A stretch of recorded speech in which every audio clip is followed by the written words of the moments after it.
نحمده ونستعينه ونستغفره ونؤمن به ونتوكل عليه ونعوذ بالله من شرور أنفسنا ومن سيئات أعمالنا من يهده الله فلا مضل له ومن يضلله فلا هادي له وأشهد أن لا إله إلا الله وحده لا شريك له وأشهد أن محمدا عبده ورسوله أما بعد فأعوذ بالله من الشيطان الرجيم ومن أعرض عن ذكري فإن له معيشة ضنكا ونحشره يوم القيامة أعمى قال ربي لما حشرتني أعمى وقد كنت بصيرا قال كذلك أتتك آياتنا فنسيتها وكذلك اليوم تنسى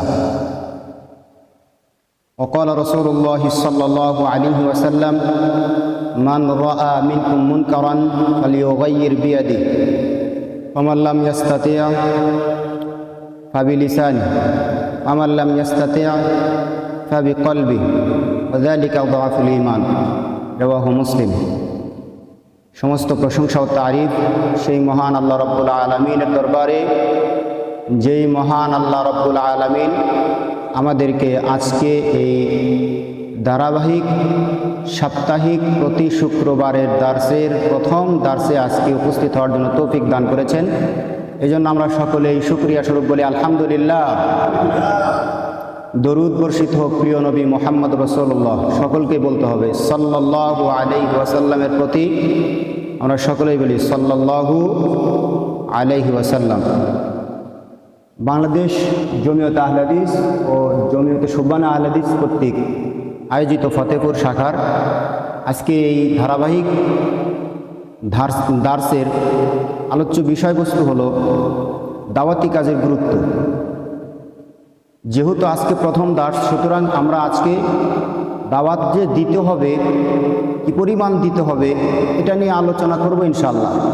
কে কে দাওয়াত দেবে বিস্তারিত ক্ষতি এবং ফজিলত সহ আলোচনা করার চেষ্টা করব ইনশাআল্লাহ, কোরআন এবং সুন্নাহ ভিত্তিক। এরপরে আমরা ধারাবাহিকভাবে আলোচনা করব ঈমান কি, কালেমার শর্ত কি, ঈমান ভাঙে কয় কারণে। ঈমান কেন্দ্রিক বা তাওহীদ কেন্দ্রিক আমাদের আলোচনা বেশি হবে। ধারাবাহিকভাবে ঈমানের উপরে দার্স হবে, কালেমার শর্ত নিয়ে দার্স হবে। এগুলো নিয়ে আমরা বিস্তারিত লাগাতার ইনশাআল্লাহ প্রতি শুক্রবারে আমরা আলোচনা করব ইনশাআল্লাহ। আজকে আমরা দাওয়াতি কাজের গুরুত্ব নিয়ে আলোচনা করব। পৃথিবীতে নবী ও রাসূলগণদের উপরে যেই দায়িত্ব দেওয়া হয়েছিল, সেই দায়িত্বের নাম হলো দাওয়াতি কাজ। সেই দায়িত্বের নাম কি? দাওয়াতি কাজ। নবী ও রাসূল কি আরও পৃথিবীতে আসবেন? আর আসবেন না। আল্লাহ তাআলা নবীদেরকেই দায়িত্ব দিয়েছিলেন। সূরা মাইদা ৫ নম্বর সূরার ৬৭ নম্বর আয়াত খোলেন, আল্লাহ তাআলা বলছেন, ইয়া আইয়ুহার রসুল বাল্লিগ মা উনজিলা ইলাইকা মির রাব্বিক। হে রসুল, আপনি পৌঁছিয়ে দিন যা আপনার প্রতি অবতীর্ণ করা হয়েছে। রসুলের প্রতি কি অবতীর্ণ করা হয়েছে? শুধু কোরআন নাকি হাদিসও? শুধু কোরআন বলা যাবে না, কোরআন এবং সুন্নাহ। একটা ওহিয়ে মাতলু আর একটা ওহিয়ে গায়রে মাতলু। ওহিয়ে মাতলু হলো যা তেলাওয়াত করা হয় সালাতে, অর্থাৎ কোরআন। আর ওহিয়ে গায়রে মাতলু হলো হাদিস, যা তেলাওয়াত করা হয় না, কিন্তু তা আমাদের পড়ে নিজেদের জীবন সাজাতে হয়, বিধিবিধান জানতে হয়। কোরআন এবং বিশুদ্ধ সুন্নাহ এগুলো আল্লাহ তাআলার পক্ষ থেকে নাজিল করা। তো আল্লাহ তাআলা তার রসুলকে বলছেন, বাল্লিগ মা উনজিলা ইলাইকা মির রাব্বিক। হে নবী, আপনি আপনার প্রতি যে ওহী নাজিল করা হয়েছে, যা আমি নাজিল করেছি, তা আপনি পৌঁছিয়ে দেন। ওয়া ইল্লাম তাফআল, যদি আপনি পৌঁছিয়ে না দেন, ফামা বাল্লাগতা রিসালাতা, তাহলে আপনি রিসালাতের দায়িত্ব পালন করলেন না। তাহলে রিসালাতের দায়িত্ব পালন আল্লাহর নবী করেছেন নাকি করেন নাই? রসুল কি আরো আমাদের মাঝে আসবেন? আসবেন না। আল্লাহ তাআলা সূরা নাহাল ৩৬ নম্বর আয়াতে বলছেন, ওয়ালাকাদ বাআসনা ফী কুল্লি উম্মাতির রাসূলা। আমি প্রত্যেক জনপদের নিকটে, প্রত্যেক জাতির নিকটে একজন করে রসুল পাঠিয়েছি, এই জন্যে যে আনিয়াবুদুল্লাহ, তারা কেবল আল্লাহর ইবাদত করবে, ওয়াজতানিবুত তাগুত, এবং তাগুতকে বর্জন করবে। তাগুতকে, যে আল্লাহর বিধান মানে না, মানতে দেয় না, সে তাগুত। তাগুতকে, শয়তান তাগুত। তাগুতের ব্যাখ্যা আমরা ইনশাল্লাহ সামনে কোনো এক দার্সে আলোচনা করব। কালেমার শর্ত যখন আলোচনা করা হবে তখন তাগুত বর্জন একটা বিষয় থাকবে, এটা একটা শর্ত। সেই শর্তে ইনশাল্লাহ আমরা বিস্তারিত আলোচনা করব। তবে আমরা এখান থেকে যেটা বোঝাতে চাচ্ছি যে প্রত্যেক জনপদের নিকটে একজন করে রসুল পাঠিয়েছেন আল্লাহ তাআলা। সেই রসুলগণ দাওয়াত দিতেন। কিন্তু এখন যেহেতু আর রসুল আসবে না, রসুল কি আসবে? আর রসুল আসবে না। আল্লাহ তাআলা কোরআনে জানিয়েই দিয়েছেন, সূরা আহজাব 33 নম্বর সূরা 40 নম্বর আয়াত, মা কানা মুহাম্মাদুন আবা আহাদিম মির রিজালিকুম ওয়ালাকিন রাসূলুল্লাহ ওয়া খাতামান নাবিয়্যিন। মুহাম্মদ সাল্লাল্লাহু আলাইহি সাল্লাম তোমাদের মধ্য থেকে একজন পুরুষের পিতা নন, তিনি হলেন সর্বশেষ নবী। তার মানে তারপরে আর কোনো নবী আসবে না, তিনি সর্বশেষ নবী। সর্বশেষ নবী যেই মুহাম্মদ সাল্লাল্লাহু আলাইহি সাল্লাম, তারপরে আর কোনো নবী আসবে? আসবে না। এই জন্য নবীর যে দায়িত্ব, নবীদের যে কাজ, এই কাজগুলোর দায়িত্ব কাদের উপরে? না, শুধু আলেমদের উপরে না, সকলের উপরে। আমাদের মধ্যে একটা ভুল বিশ্বাস আছে এটাই, যে এই দাওয়াতি কাজ করা শুধু আলেমদের কাজ। মসজিদের ইমাম সাহেব উনি এই দাওয়াতি কাজ করবে, খতিব সাহেব উনি দাওয়াতি কাজ করবে, আর মাশাআল্লাহ বক্তাগণ তো মাহফিলে আলোচনা করবে আর পকেট ভর্তি করে টাকা নিয়ে যাবে।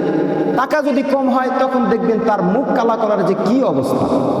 এগুলো কত আমরা দেখেছি এই ময়দানে এসে। তো এই কাজগুলো যখন আপনারা নিজেরা ছেড়ে দিয়েছেন, বক্তাদের উপর নির্ভর করে বসে আছেন, তখন বক্তারা হয়ে গেছে ধর্ম ব্যবসায়ী, ঠিক না? আপনারা ছেড়ে দেওয়ার কারণেই বক্তারা ধর্ম ব্যবসায়ী হয়েছে। আপনাকে এই দাওয়াতি কাজ করতে হবে। প্রত্যেক সাহাবী দাওয়াতি কাজ করেছেন। একজন সাহাবীর নাম বলতে পারবেন যেই সাহাবী দাওয়াতি কাজ করে নাই? সকল সাহাবী দাওয়াতি কাজ করেছেন। একজন সাহাবী এরকম নাই যিনি জীবিত ছিলেন কিন্তু দাওয়াতি কাজ করেন নাই। যিনি ঈমান এনেছেন, যুদ্ধের ময়দানে সাথে সাথে মৃত্যুবরণ করেছেন, তার কথা ভিন্ন। তিনি তো আর নাই, তিনি তো শহীদ, তিনি কি করে দাওয়াতি কাজ করবেন? কিন্তু যিনি জীবিত আছেন, তিনি দাওয়াতি কাজ করেন নাই, ছোট হোক বা বৃদ্ধ, এরকম একজন সাহাবীর নাম পৃথিবীর ইতিহাসে নাই, কেউ বলতে পারবে না। আলেমদেরকে যদি লাইন লাগিয়ে দেন যে একজন সাহাবীর নাম বলো, যেই সাহাবী কোনোদিন দাওয়াতি কাজ করে নাই, তোমাকে কোটি টাকা পুরস্কার দেওয়া হবে, একজন আলেমও পারবে না। কেন? সকল সাহাবী দাওয়াতি কাজ করত, শুধু নবী মুহাম্মদ সাল্লাল্লাহু আলাইহি সাল্লাম দাওয়াতি কাজ করেন নাই। মুহাম্মদ সাল্লাল্লাহু আলাইহি সাল্লামের নিকটে 6 জন যুবক আসলো, তাদেরকে দাওয়াত দিলেন। মদিনা থেকে 6 জন যুবক আসলো, তাদেরকে দাওয়াত দিলেন। তারা এই দাওয়াত গ্রহণ করে মদিনাতে তারা দাওয়াতি কাজ করলেন। পরের বছর 12 জন আসলো, এই 12 জন আবার বায়াত গ্রহণ করে পরের বছর তারা ওখান থেকে 70 জনকে নিয়ে আসলেন, 72 জন। এই যে 70-72 জনকে নিয়ে আসলেন, তাদের মধ্যে নারী এবং শিশুরাও ছিল। এই 70-72 জনকে একত্রিত করে নিয়ে আসলেন কারা? 6 জন যুবক। আবার এই 6 জন যুবক কি বসেছিলেন? ছিলেন না। এই 72 জন কি বসেছিলেন? ছিলেন না। তারাও দাওয়াতি কাজ করেছেন। ফলে আল্লাহর নবী মক্কা থেকে মদিনায় হিজরত করার একটা সুবর্ণ সুযোগ তৈরি হয়ে গিয়েছে, সেখানে গিয়ে তিনি আশ্রয় পেয়েছেন। সুতরাং দাওয়াতি কাজ শুধু আলেম ও খতিব করবেন, এটা সম্পূর্ণটাই ভুল। প্রত্যেকের দাওয়াতি কাজ করতে হবে, প্রত্যেকের, সবাই, ছোট বড় যারা আছে সবাই দাওয়াতি কাজ করবে, ইমাম মুসল্লি সবাই। তবে যার এলম বেশি, সে বেশি এলমের দাওয়াত প্রচার করবে, যার এলম কম, সে যতটুকু জানে সেই অনুযায়ী সে দাওয়াতি কাজ করবে। দাওয়াতি কাজ শুধু আলেমদের উপরে ছেড়ে দেওয়া যাবে না। কেন? মুহাম্মদ সাল্লাল্লাহু আলাইহি সাল্লাম হলেন শেষ নবী। আর এই দাওয়াতি কাজ যদি বন্ধ হয়ে যায় তাহলে পৃথিবীতে ভণ্ডদের আবির্ভাব বেশি হবে। সুনান আবু দাউদ হাদিস নাম্বার 4252, রাসূল সাল্লাল্লাহু আলাইহি সাল্লাম বলেন, ওয়া ইন্নামা আখাফু আলা উম্মতি আইম্মাতাল মুদিল্লিন। আমার জীবনের বড় ভয় যে শেষ জামানায় মানুষ এত পরিমাণে ভণ্ড ইমাম বের হবে যে তারা নিজেরাও পথভ্রষ্ট হবে, অন্যদেরকেও পথভ্রষ্ট করবে। এরা পথভ্রষ্ট। সেই যুগটা কিন্তু এখন। আপনি দেখবেন 10 জন হুজুর দেখলে দেখবেন যে তার 8 জনই ভণ্ড। তার 8 জনই দিন ইসলামকে জবাই করে দিয়ে নিজেদের মতো করে তারা দিন প্রচার করছে। তার 8 জনই দেখবেন নিজেদের স্বার্থে দিন প্রচার করছে, দিন ইসলামের স্বার্থে দিন প্রচার করছে না, তাদের নিজেদের স্বার্থে, আর না হয় তাদের অন্য কোনো এজেন্ডা বাস্তবায়ন করার উদ্দেশ্যে। যেই দিন আল্লাহর নবী রেখে গিয়েছেন, যেই কোরআন এবং সুন্নাহ আল্লাহর রাসূল প্রচার করেছেন, হুবাহু সেই কোরআন এবং সুন্নাহ প্রচার করার লোক আপনি খুব কমই পাবেন, খুবই কম পাবেন। সুতরাং এই সংখ্যাকে বাড়াতে হলে শুধু এখানে আলেম যারা দাওয়াতি কাজ করবে তারাই থাকলে চলবে না, যারা সাধারণ মানুষ আছে তারাও দাওয়াতি কাজ করবে, তাদেরকেও দাওয়াতি কাজ করতে হবে। কেন আল্লাহ রাসূল সাল্লাল্লাহু আলাইহি ওয়াসাল্লাম ওই হাদিসের মধ্যে বলেন যে শেষ জামানায় মানুষগুলো ইহুদি খ্রিস্টান পৌত্তলিক মুশরিকদের সাথে মিশে যাবে। ওয়াইন্নাহু সায়াকুনু মিন উম্মতি কাযাবুনা সালাসুন, এবং 30 জন ভণ্ড নবীর আবির্ভাব হবে, 30 জন মিথ্যা দাবিদার নবী দাবিদার আবির্ভাব হবে। সেই প্রত্যেক 30 জনই বলবে আমি নবী, এবং তারা হাদিস বর্ণনা করবে।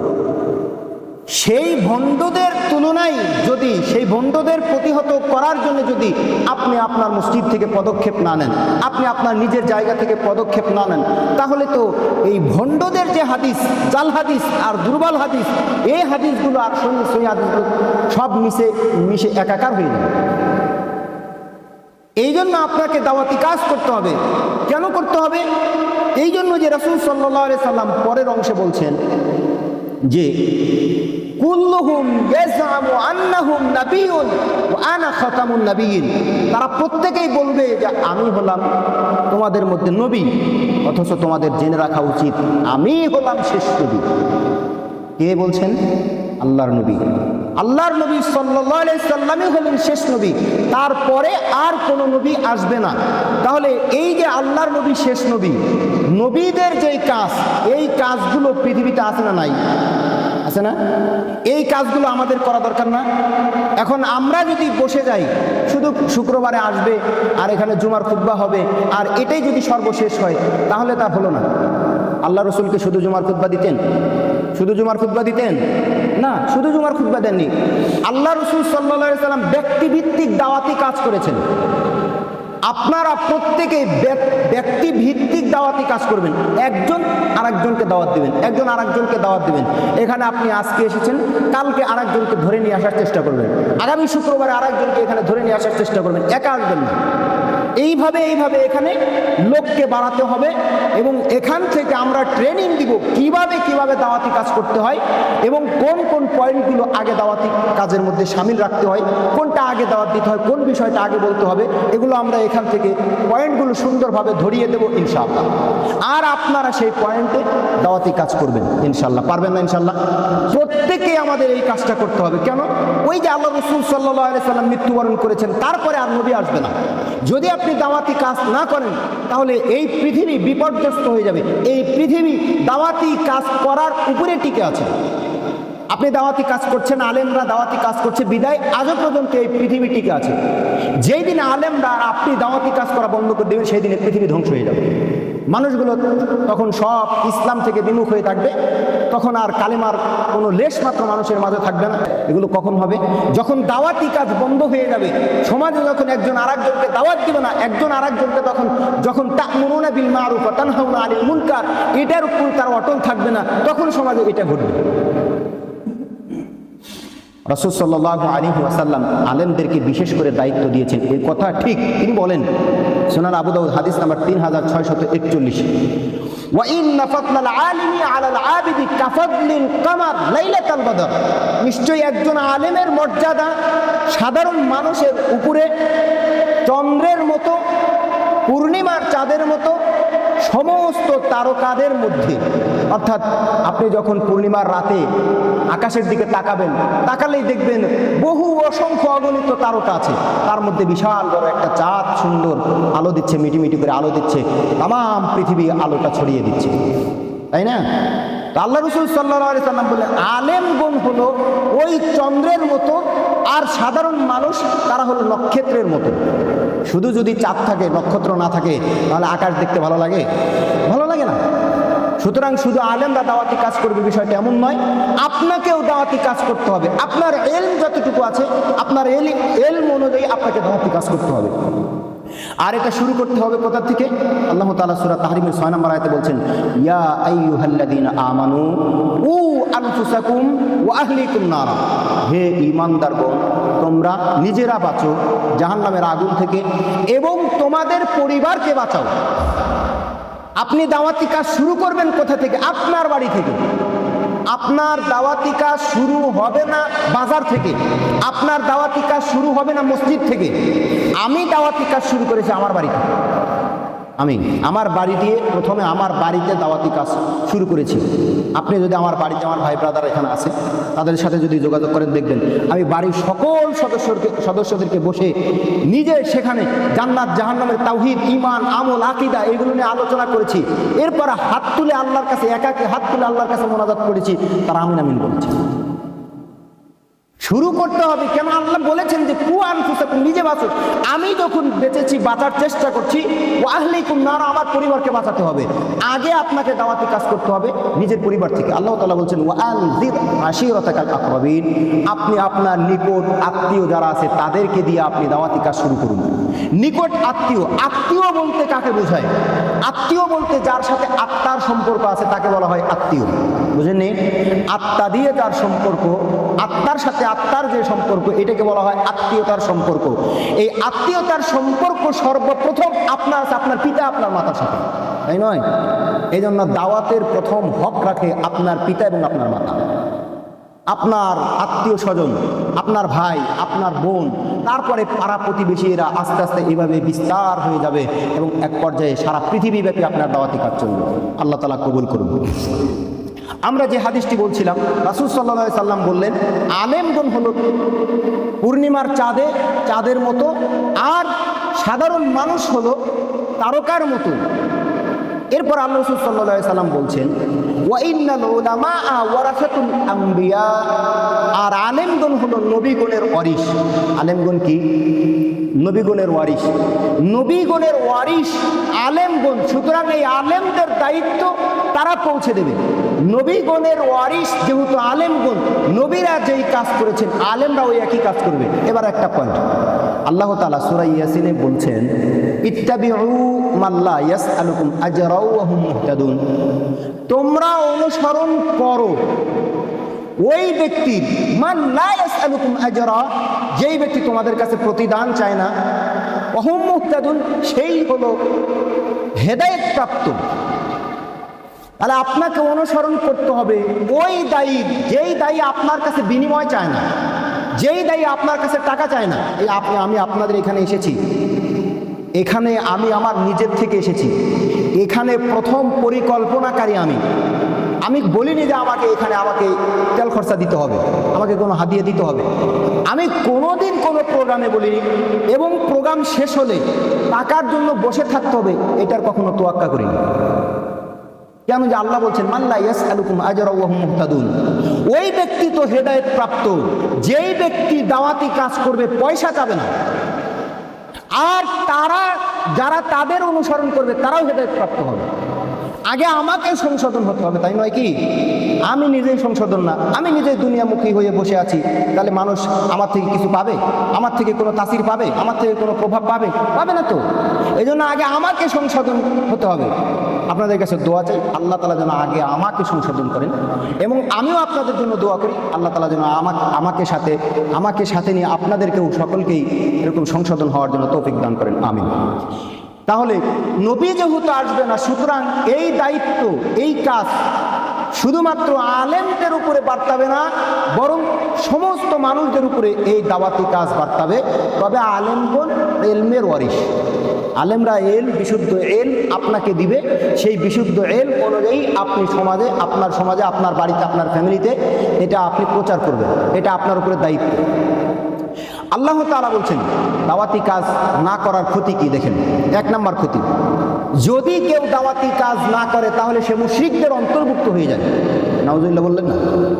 কেউ যদি দাওয়াতি কাজ না করে তাহলে সে মুশরিকদের অন্তর্ভুক্ত হয়ে যায়। আল্লাহ তাআলা বলছেন সূরা কাসাস 28 নম্বর সূরার 87 নম্বর আয়াত, উদউ ইলা রাব্বিকা, তুমি তোমার রবের দিকে আহ্বান করো।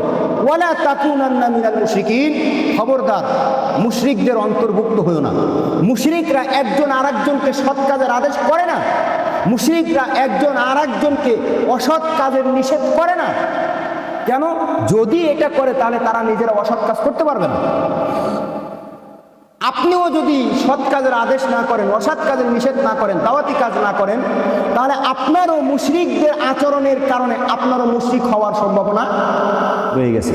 আল্লাহ বলছেন যে তুমি তোমার রবের দিকে আহ্বান করো। এটা কিন্তু আল্লাহ বলেন নাই হে আলেম, হে মৌলানা সাহেব, হে মুফতি সাহেব, হে শাইখুল হাদিস, হে বক্তা, হে ইমাম, হে খতিব। আল্লাহ কিন্তু এরকম ডাক দিয়ে বলেন নাই। আল্লাহ সরাসরি বলছেন উদু, এক বচন, উদু, ডাকো। আমি ডাকবো, আপনি ডাকবেন, সবাই ডাকবে। উদু ইলা রাব্বিক, তুমি ডাকো তোমার রবের দিকে, তুমি আহ্বান করো, তুমি দাওয়াত দাও তোমার রবের দিকে। আপনি আহ্বান করবেন, আল্লাহ আপনাকেই বলছেন, আমাকে নয়। আল্লাহ আমাকে শুধু বলেননি, আপনাকেও বলেছেন, প্রত্যেক সদস্যকে বলেছেন যে তুমি তোমার রবের দিকে ডাকো, তুমি তোমার রবের দিকে দাওয়াত দাও, তুমি তোমার রবের দিকে আহ্বান করো। আপনি যখন আপনার বাড়িতে দাওয়াতি কাজ করবেন তখন দেখবেন আপনার যে সমস্ত পাপ কাজ আপনার বাড়ির লোকজন জানে, দেখবেন অটোমেটিক সেই পাপ কাজগুলো আপনি একা একই ছেড়ে দিচ্ছেন, কেউ বলতে হবে না। কিন্তু আপনাকে আগে দাওয়াতি কাজ করতে হবে। এটা দাওয়াতি কাজের একটা ফায়দা যে আপনি যখন আপনার ফ্যামিলিতে দাওয়াতি কাজ করবেন দেখবেন আপনার ফ্যামিলিতে আপনি যে সমস্ত অপরাধগুলো করেন আস্তে আস্তে সেখান থেকে আল্লাহ আপনাকে উঠিয়ে নিয়ে আসবেন, সেই অপরাধগুলো থেকে আপনাকে আল্লাহ মাফ করে দেবেন। আপনি আর ওই অপরাধের সাথে জড়িত থাকবেন না। আপনি যেই প্রতিষ্ঠানে চাকরি করেন, আপনি যেই প্রতিষ্ঠানে আছেন, আপনি যেই জায়গায় আছেন, যেই সেক্টরে আছেন, ওইখানে যদি আপনি দাওয়াতি কাজ করেন দেখবেন ওইখানে যদি আপনার কোনো পাপ হয়ে থাকে তাহলে ওই পাপ আপনার দ্বারা আর ভবিষ্যতে হবে না।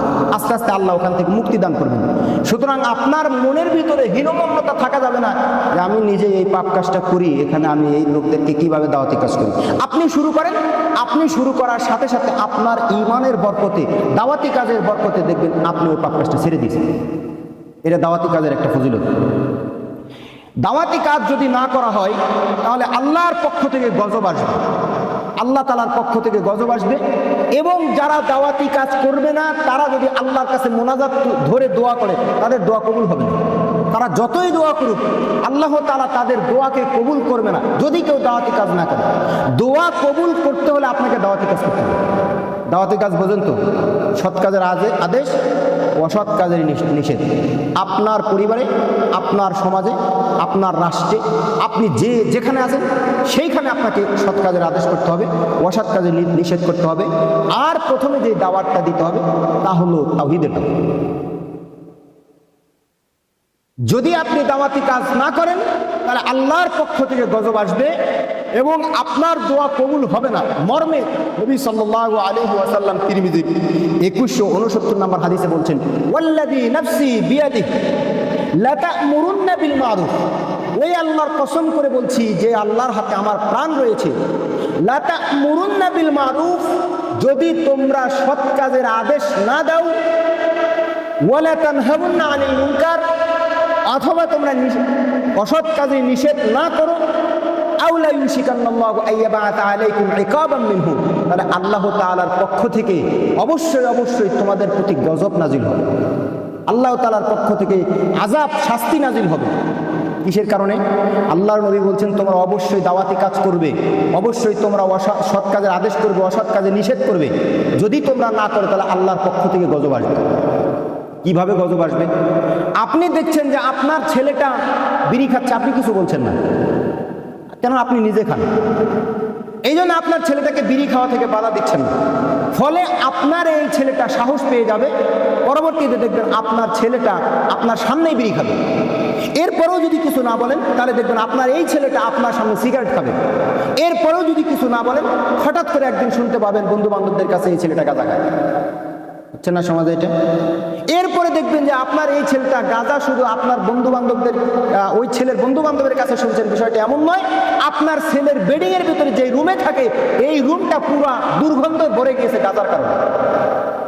এটা দেখবেন কেন? এটা সৎ কাজের আদেশ, অসৎ কাজের নিষেধ থেকে বিরত থাকার কারণ। এটা আল্লাহর পক্ষ থেকে গজব, আপনার পরিবার অশান্তির একটা গজব, এটা আপনার পরিবারে এই দাওয়াতি কাজ না থাকার কারণে গজব। এটা তো আপনার পরিবারে গেল একটা সেক্টর, আপনি যেখানে অন্যায় দেখবেন সেখানে যদি আপনি প্রতিবাদ না করেন, সেখান থেকেই আপনার পক্ষ, আল্লাহ তাআলার পক্ষ থেকে আপনার উপরে গজব আসবে। সেখান থেকেই যে কোনো অন্যায় দেখলে যদি আপনি প্রতিবাদ না করেন, তাহলে ওইখান থেকেই আল্লাহ আপনার উপরে গজব নাযিল করবেন। রাষ্ট্রীয়ভাবে যদি যান, রাষ্ট্রীয়ভাবে যদি অন্যায় দেখেন, তাহলে এই রাষ্ট্রীয়ভাবে যদি আপনি অন্যায়ের প্রতিবাদ না করেন, তাহলে দেখবেন সেখান থেকে রাষ্ট্রীয়ভাবে আপনার উপরে জুলুম চলে এসেছে, রাষ্ট্রীয়ভাবে আপনার উপরে অত্যাচার চলে এসেছে। সামাজিকভাবে যদি দেখেন, তাহলে সামাজিকভাবে আপনার উপরে এরকম অত্যাচার চলে আসবে। এরপর রাসূল সাল্লাল্লাহু আলাইহি সাল্লাম বলছেন, সুম্মা তাদউনাহু ফালা ইউস্তাজাবু লাকুম, যদি তোমরা দাওয়াতি কাজ না করো, তাহলে তোমরা যদি আল্লাহ তাআলাকে আহ্বান করো, যতই তুমি সালাতের মধ্যে বলো ইহদিনাস সিরাতাল মুস্তাকিম, সিরাতাল মুস্তাকিমের পথ চাই, হেদায়েতের পথ চাই, যতই তুমি সালাতে শেষ বৈঠকে তাশাহুদে বলো আল্লাহুম্মা ইন্নী যালামতু নাফসি যুলমান কাসীরা ওয়া লা ইয়াগফিরুয যুনুব ইল্লা আনতা, হে আল্লাহ আমি জুলুম করেছি, আমার নফসের প্রতি অধিক পরিমাণে জুলুম করেছি, আপনি ক্ষমাকারী ব্যতীত আর কেউ ক্ষমাকারী নাই, আপনি আমাকে ক্ষমা করে দেন। আল্লাহ আপনার এই দোয়া কবুল করবেন। কেন কবুল করবে না? ওই যে রাসূল সাল্লাল্লাহু আলাইহি সাল্লাম বলছেন, সুম্মা তাদউনাহু ফালা ইউস্তাজাবু লাকুম, যদি তোমরা দাওয়াতি কাজ না করো, তাহলে তোমাদের দোয়াকে কবুল করা হবে না। যতই আপনি সিজদাতে গিয়ে বলেন সুবহানাকা আল্লাহুম্মা রাব্বানা ওয়া বিহামদিকা আল্লাহুম্মা আগফিরলি, হে আল্লাহ আপনার প্রশংসা সহকারে তাসবিহ পাঠ করছি, অতএব আপনি আমাকে ক্ষমা করুন, কিয়ামত পর্যন্ত দোয়া করলে আল্লাহ আপনার এই দোয়াকে কবুল করবে না। কেন করবে না? এই যে দাওয়াতি কাজ করেন না বিধায় আপনার যে কবুল হওয়ার যে দোয়া কবুল হওয়ার যে রাস্তা, এটা আটকে গিয়েছে। সমাজে আপনি একাই বসবাস করবেন, আপনি একাই সৎ কাজ করবেন, আর অন্যরা অসৎ কাজ করলে তাকে বাধা দিবেন না।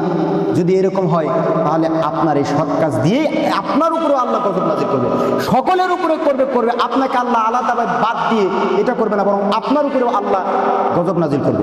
ঘরে ঘরে গজব নাযিল হবে যদি ঘরের মানুষেরা দাওয়াতি কাজ না করে। সমাজে সমাজে গজব নাযিল হবে, ফিতনা প্রকাশ পাবে যদি সমাজের মানুষেরা দাওয়াতি কাজ না করে। রাষ্ট্রে রাষ্ট্রে ফিতনা প্রকাশ পাবে যদি রাষ্ট্রের সর্বোচ্চ দায়িত্বশীলেরা দাওয়াতি কাজ না করে।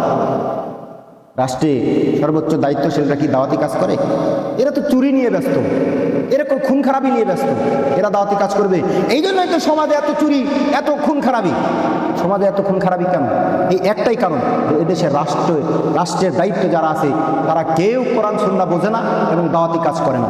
আর এইটার প্রভাব আমাদের উপরে এসেছে। যদি আপনি সমাজে দাওয়াতি কাজ না করেন, তাহলে এই সমাজের উপরে ফিতনা প্রকাশ পাবে।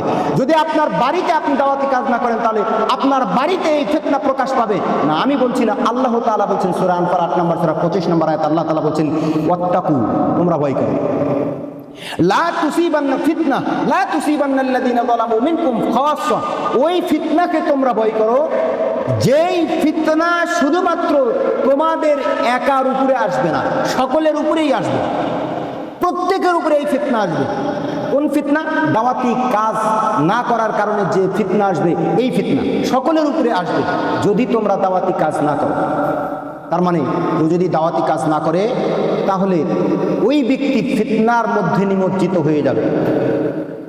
কেউ যদি দাওয়াতি কাজ না করে, বানী ইসরাইলদের যে ঘটনা, বানী ইসরাইলে দাওয়াতি কাজ না করার কারণে আল্লাহ তাদেরকে ধ্বংস করে দিয়েছে।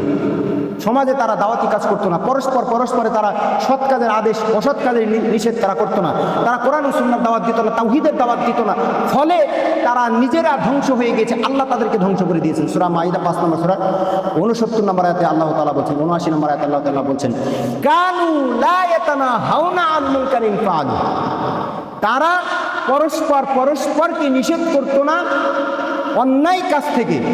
অন্যায় করছে মানে ইসরায়েলদের একজন লোক অন্যায় করছে, করুক, আমি তো আর অন্যায় করিনি, এরকম একটা তাদের মন মানসিকতা ছিল। ও করছে, করুক। আমাদের সমাজে এরকম আছে না, এই ব্যক্তি নিকৃষ্ট কাজের মধ্যে লিপ্ত আছে। তাহলে নিকৃষ্ট কাজের মধ্যে লিপ্ত আছে কারা? যারা দাওয়াতি কাজ করবে না তারা। বলেন কারা?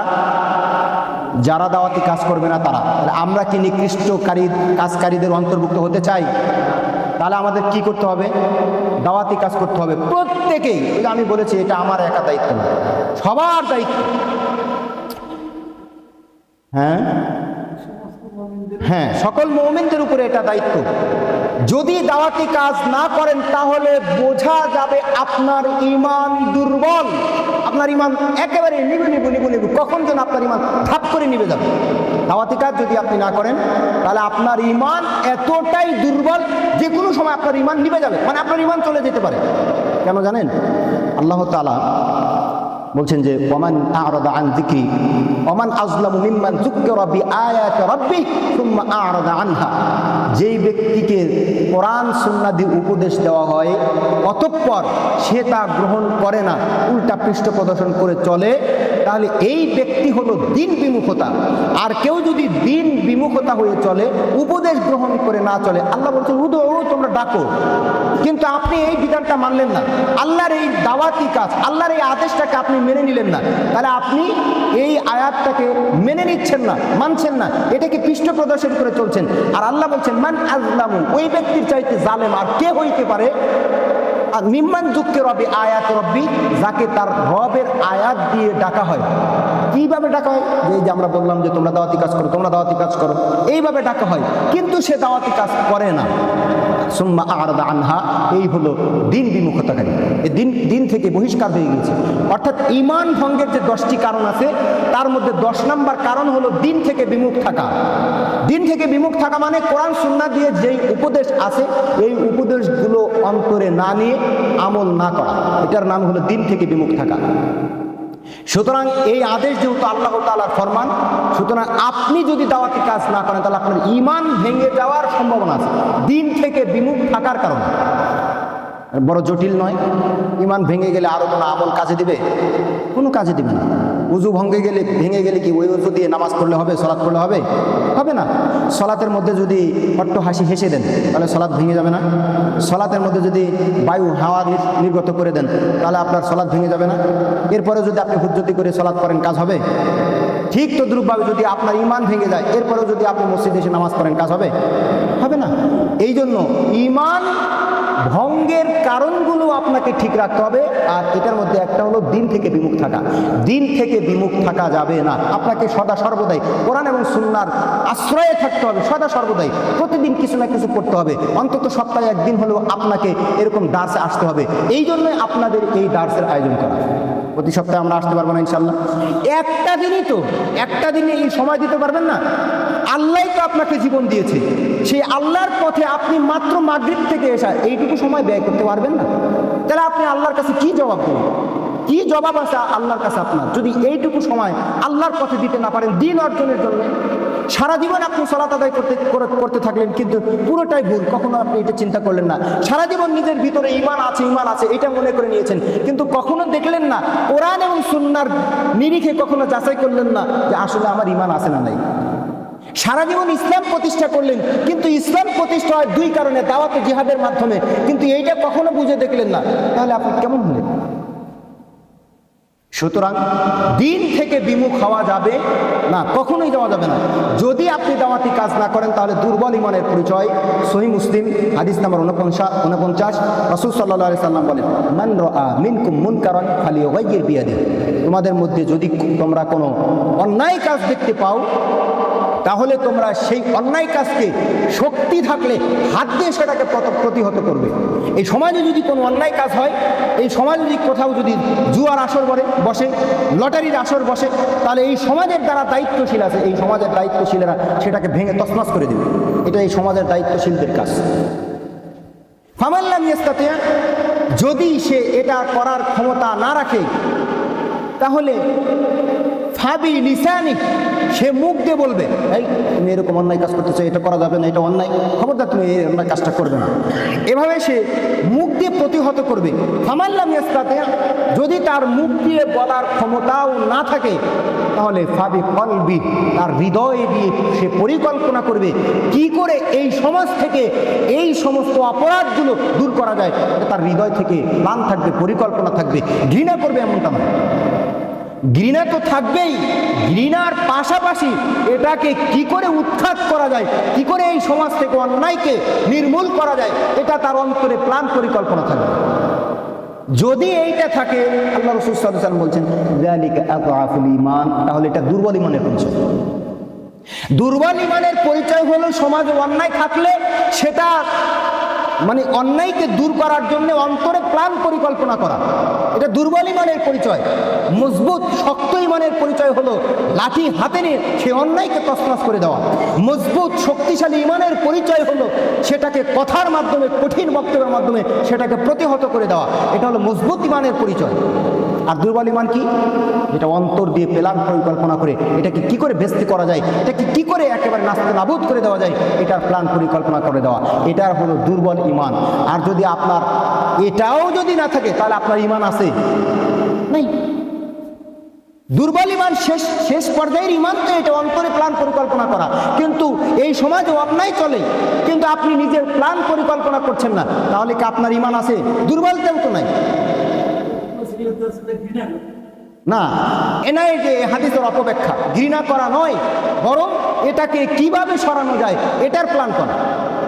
ঘৃণার সাথে সাথে এটাকে সরানোর প্ল্যান করা। হ্যাঁ, তাহলে দাওয়াতি কাজ যদি আমরা না করি তাহলে আমাদের ভিতরে দুর্বল ইমান, ওই যে সৎ কাজের আদেশ আপনি করতে পারলেন না, নিষেধ আপনি করতে পারলেন না, তাহলে আপনার দুর্বল ইমান আছে। দুর্বল ইমান নিয়ে কি আমরা আল্লাহর কাছে দাঁড়াবো? বলেন, আমরা কি দুর্বল ইমান নিয়ে আল্লাহর কাছে দাঁড়াতে চাই, নাকি আমাদের ইমান শক্তিশালী মজবুত এমন ইমান নিয়ে আল্লাহর কাছে দাঁড়াতে চাই? শক্তিশালী মজবুত ইমান নিয়ে যদি আমরা আল্লাহর কাছে দাঁড়াতে চাই তাহলে অবশ্যই অবশ্যই এই সমাজে আপনাকে দাওয়াতি কাজ করতে হবে, আপনার পরিবারে অবশ্যই অবশ্যই আপনাকে দাওয়াতি কাজ করতে হবে। দাওয়াতি কাজ না করার আপনার কোনো পথ খোলা নেই। যদি দাওয়াতি কাজ না দেন তাহলে নিশ্চিত নিশ্চিত আপনি ধ্বংস হবেন। যদি দাওয়াতি কাজ না করেন তাহলে নিশ্চিত আপনি ধ্বংস হবেন।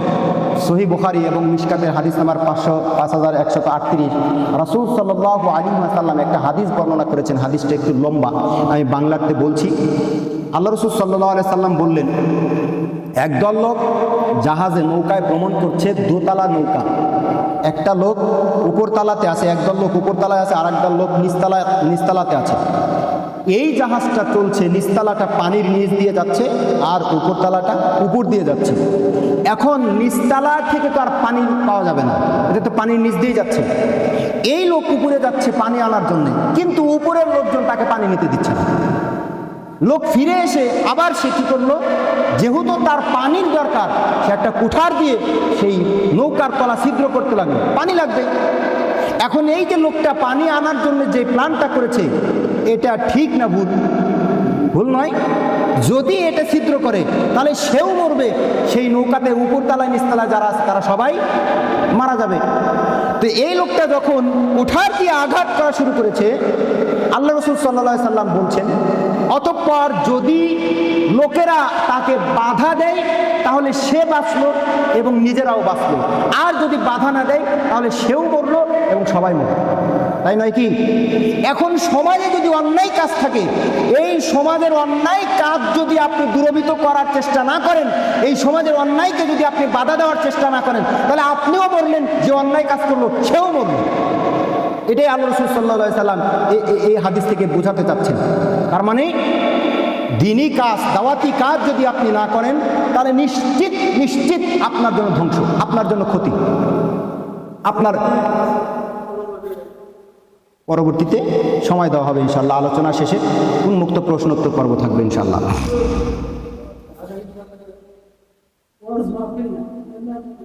হ্যাঁ, এই জন্যে আমরা পরবর্তীতে আলোচনার শেষে আমরা প্রশ্নোত্তর আকারে অথবা মত বিনিময়ে নিয়ে আমরা আলোচনা করবো ইনশাআল্লাহ। দাওয়াতি কাজ করা, দাওয়াত দেওয়া, এইটা ফরজ। দাওয়াত দেওয়া কি সুন্নাত? দাওয়াত দেওয়া কি সুন্নাত? নফল নয়। দাওয়াত দেওয়া ফরজ, এবং দাওয়াত দিবে প্রত্যেকেই, প্রত্যেক ব্যক্তি দাওয়াত দিবে, প্রত্যেক ব্যক্তির উপরে ফরজ। কে করেছেন ফরজ? আল্লাহ রাসূল সাল্লাল্লাহু আলাইহি সাল্লাম ফরজ করে দিয়েছেন। সহিহ বুখারীতে হাদিস এসেছে, আমরা সবাই হাদিসটা জানি, বাল্লিগু আন্নী ওয়ালাউ আয়া। আমার পক্ষ থেকে একটা আয়াত যদি তোমার জানা থাকে তাহলে এই একটা আয়াত তুমি পৌঁছে দাও। এই একটা আয়াত প্রচার করা, এই একটা আয়াতের তাবলীগ করা আপনার উপরে ফরজ। এই একটা আয়াতের তাবলীগ আপনাকে করতে হবে। এই একটা আয়াতের তাবলীগ যদি আপনি না করেন তাহলে নিশ্চিত আপনি আপনার ফরজ পালন করলেন। দাওয়াতি কাজ করা আপনার উপরে ফরজ, আমার উপরে ফরজ। প্রত্যেককেই তার ইলম অনুযায়ী, তার জ্ঞান অনুযায়ী দাওয়াতি কাজ করতে হবে। কেন? বাল্লিগু আন্নী ওয়ালাউ আয়া, তোমাকে পৌঁছে দিতে হবে। যদি তুমি একটা আয়াত জানো, ওই আয়াতটাও তোমাকে পৌঁছে দিতে হবে। ওই যে আমরা শুরুতেই বলেছি, নবী তো আর আসবে না। এই জন্য আমরা যেটা জানবো নবীর থেকে, অর্থাৎ সুন্নাহ থেকে এবং আল্লাহর থেকে, অর্থাৎ কোরআন থেকে, সেটা প্রত্যেকটা আমাদের পৌঁছে দেওয়া আমাদের প্রত্যেকের উপরে জিম্মেদারি, প্রত্যেকের উপরে ফরজ। আমরা প্রত্যেকে পৌঁছে দেবো ইনশাআল্লাহ। পারবো না ইনশাআল্লাহ? বিদায় হজ্জের ভাষণে আল্লাহ রসুল সাল্লাল্লাহু আলাইহি সাল্লাম ভাষণ দিচ্ছিলেন। আবু বকর রাদিয়াল্লাহু তাআলা আনহু হাদিসটি বর্ণনা করছেন, মুত্তাফাকুন আলাইহির হাদিস, বুখারী মুসলিমের হাদিস। আল্লাহ রসুল সাল্লাল্লাহু আলাইহি সাল্লাম এক পর্যায়ে ভাষণে বললেন, আলা হাল বাল্লাগতু, আমি কি পৌঁছে দিয়েছি? আমি কি তোমাদের মাঝে দ্বীন ইসলামকে পৌঁছে দিয়েছি? ক্বালু নাআম, তারা সকলেই সমস্বরে বলল, অবশ্যই আপনি পৌঁছে দিয়েছেন। এরপর আল্লাহ রাসূল সাল্লাল্লাহু আলাইহি সাল্লাম বললেন, আল্লাহুম্মা শাহাদ, হে আল্লাহ আপনি সাক্ষী থাকুন, হে আল্লাহ আপনি সাক্ষী থাকুন, হে আল্লাহ আপনি সাক্ষী থাকুন, আমি পৌঁছে দিয়েছি।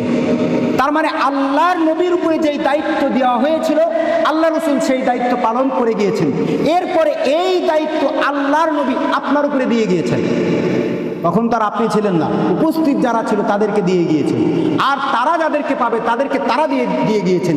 এইভাবে সিলসিলা আজ পর্যন্ত চলছে, কিয়ামত পর্যন্ত। যতদিন পর্যন্ত মুমিন মুসলিম থাকবে ততদিন পর্যন্ত এই সিলসিলা থাকবে। রাসূল সাল্লাল্লাহু আলাইহি সাল্লাম ওই হজ্জের ভাষণে বলছিলেন, ফালিয়ুবাল্লিগিশ শাহিদুল গায়বা, যারা আজকে তোমরা এখানে উপস্থিত আছো, তোমাদের প্রত্যেকের উপরে অপরিহার্য দায়িত্ব হলো এইটা, আমি যেমনভাবে তোমাদের কাছে পৌঁছে দিয়েছি, তোমরা তাদের কাছে পৌঁছে দিবে যারা আজকে এখানে উপস্থিত নেই। অনুপস্থিত ব্যক্তিদের কাছে তোমরা পৌঁছে দিবে, তাবলীগ করবে। এটা তোমাদের উপরে আমি নবীর পক্ষ থেকে দায়িত্ব। আল্লাহ দায়িত্ব দিয়েছেন কাকে? মুহাম্মদ সাল্লাল্লাহু আলাইহি সাল্লামকে। মুহাম্মদ সাল্লাল্লাহু আলাইহি সাল্লাম দায়িত্ব দিয়েছেন সাহাবায়ে কেরামকে, সাহাবায়ে কেরাম দায়িত্ব দিয়েছেন তাবেঈদেরকে, তাবেঈ দায়িত্ব দিয়েছেন তাবেঈদেরকে। এইভাবে খোলাফায়ে রাশিদিন, আইম্মায়ে মুজতাহিদিন, এভাবে চলতে আস্তে আস্তে এখন পর্যন্ত আসছে এবং এটা কিয়ামত পর্যন্ত থাকবে। তবে মনে রাখতে হবে, ওই হজ্জের ভাষণে আল্লাহ রাসূল কিন্তু বলেন নাই এটা শুধুমাত্র যারা বিজ্ঞ আলেম পণ্ডিত তারাই শুধু দাওয়াতি কাজ করবে, এটা কিন্তু আল্লাহ রাসূল বলেন না। কোনো আলেম বলতে পারবো না, যে আগে বলেছি 1 কোটি টাকার চ্যালেঞ্জ ছুড়ে দিবেন, কোনো আলেম পারবে না দেখাতে। টাকা নেওয়ার জন্য সকল আলেমই আসবে, চ্যালেঞ্জের মোকাবেলাটা করি, এসে দেখবে যে না একটা সাহাবিও নাই যেই সাহাবি দাওয়াতি কাজ করেন নাই।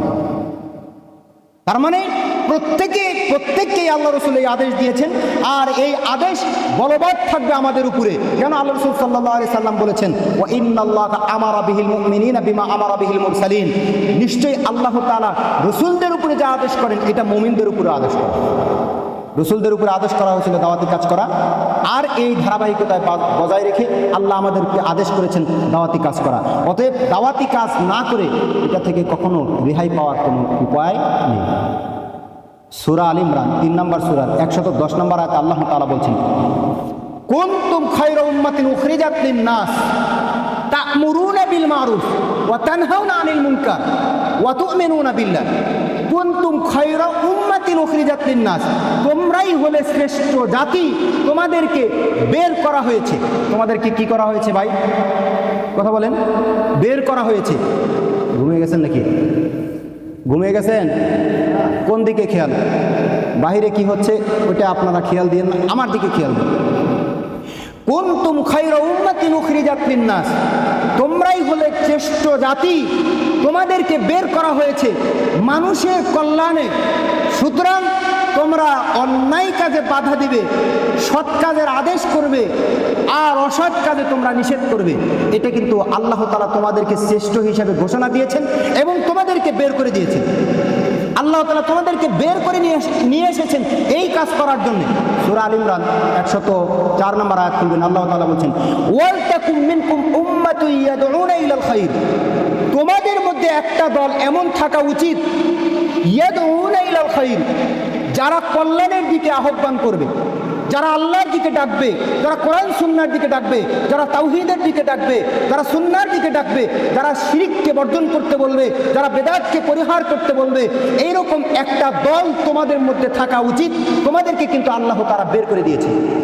এখানে আমি একটা পয়েন্টে যেটা জোরালো দিয়ে বলতে চাই বা বলে থাকি, সেটা হলো এই, আল্লাহ তাআলা বের করেছেন মানুষের কল্যাণে তোমাদেরকে। আল্লাহ তাআলা এই আয়াত বলেছেন সূরা আলে ইমরানের 110 নম্বর আয়াতে। এই যে আল্লাহ বের করে দিয়েছেন, কাদেরকে বের করে দিয়েছেন? আমি যেটা মনে করি, প্রত্যেক সমাজের যারা সভাপতি, সেক্রেটারি, দায়িত্বশীল আছে না, এদেরকে আল্লাহ বের করে দিয়েছেন।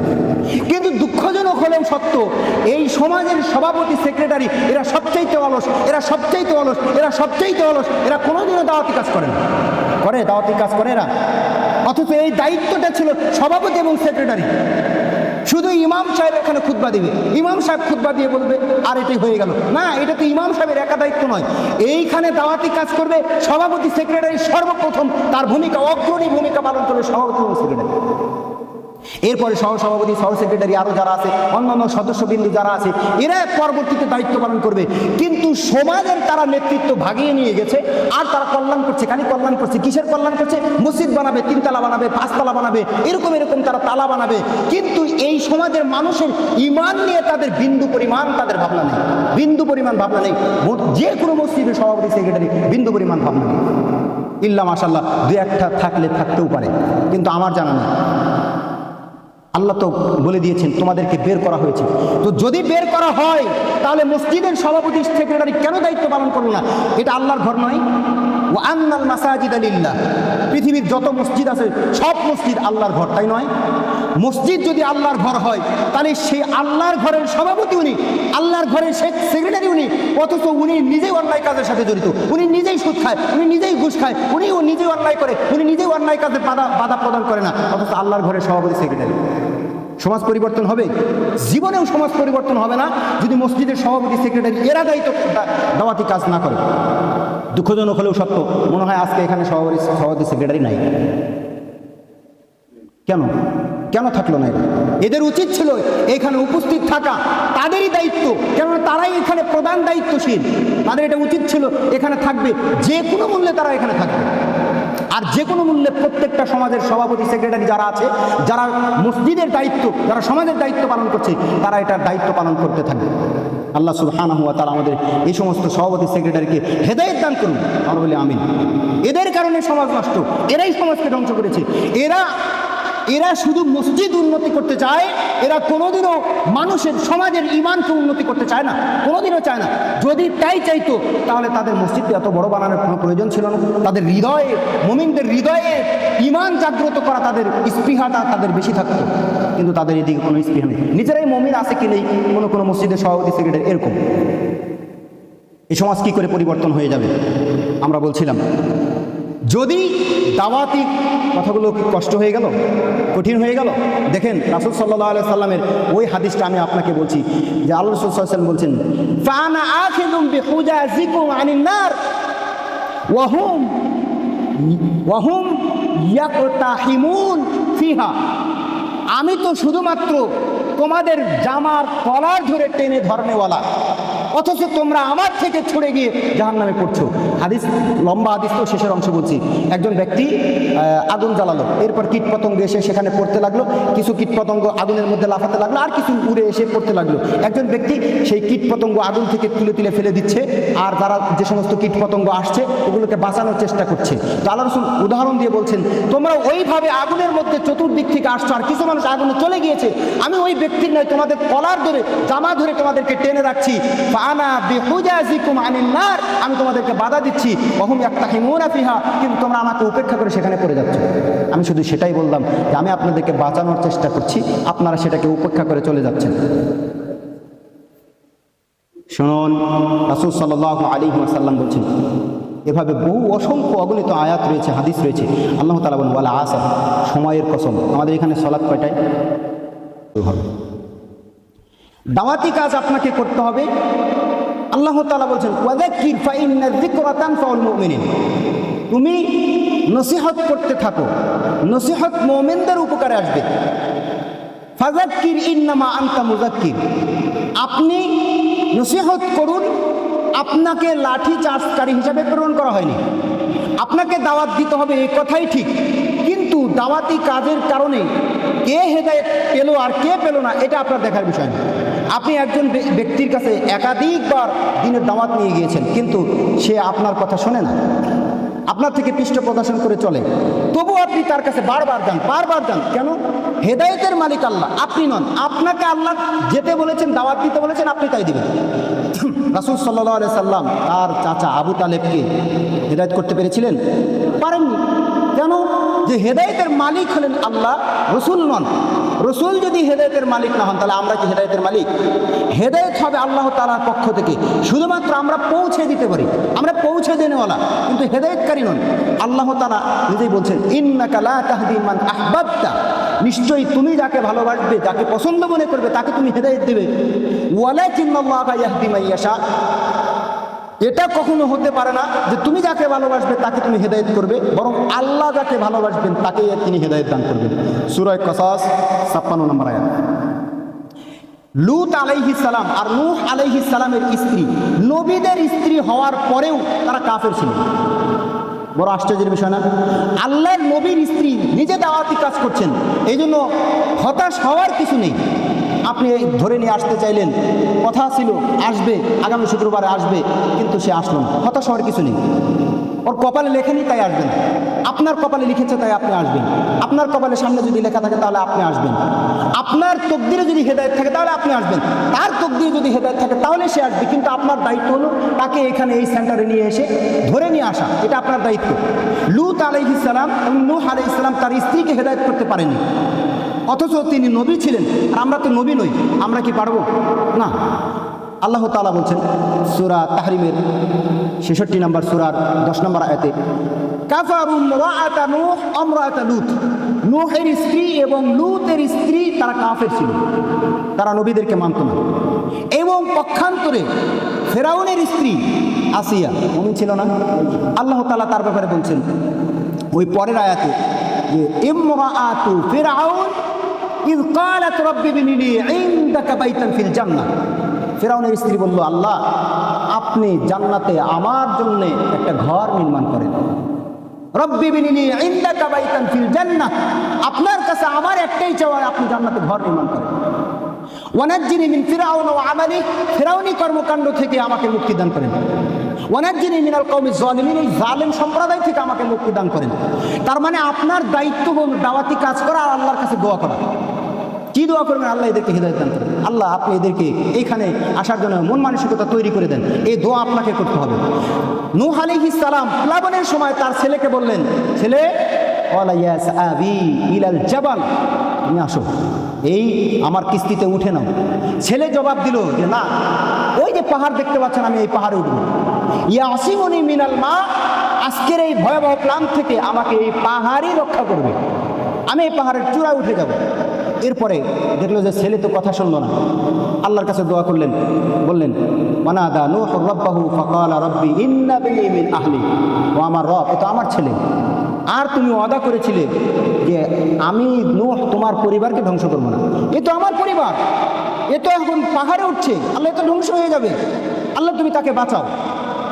তখন আল্লাহ তাআলা আয়াত নাজিল করে বলছেন 12 নম্বর পারা 6 নম্বর পৃষ্ঠার 1 নম্বর লাইন, যে ক্বালা ইয়া নূহ ইন্নাহু লাইসা মিন আহলিক, হে নূহ সে তোমার পরিবার নয়, ইন্নাহু আমালুন গায়রু সালিহ, সে আমলে সালেহ করে নাই, সে তোমার কথা মানে নাই।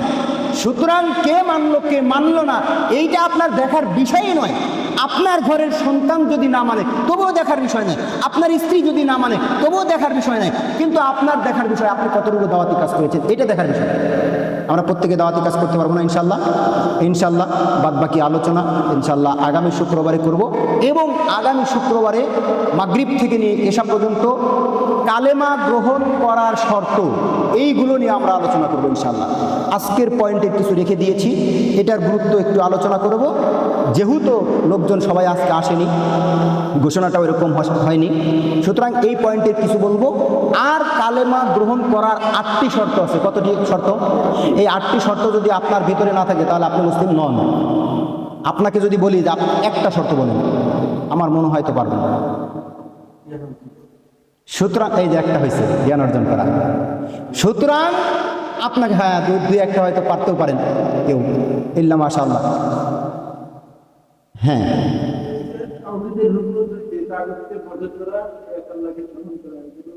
হ্যাঁ, এই যে কালিমার যে শর্তগুলো আছে আমরা সেই শর্তগুলো প্রথমে আলোচনা করব, এরপরে আমরা আনুষঙ্গিক বিষয় আলোচনা করব।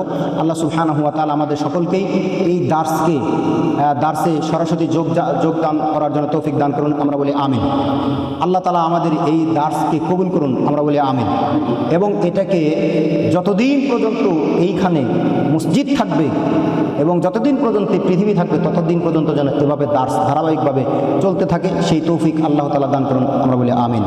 এবং আপনাদের প্রতি আমার বিশেষ নসিহত থাকবেন, আপনি একা আসবেন না, আপনি একজনকে না একজনকে ধরে নিয়ে আসবেন। সে কোন মাযহাবের কি আছে এটা কোনো দেখার বিষয় না, এখানে কোরআন সুন্নাহ অনুযায়ী আলোচনা হবে, সে শুনবে, চাইলে মানবে, না চাইলে না মানবে, ঠিক আছে না?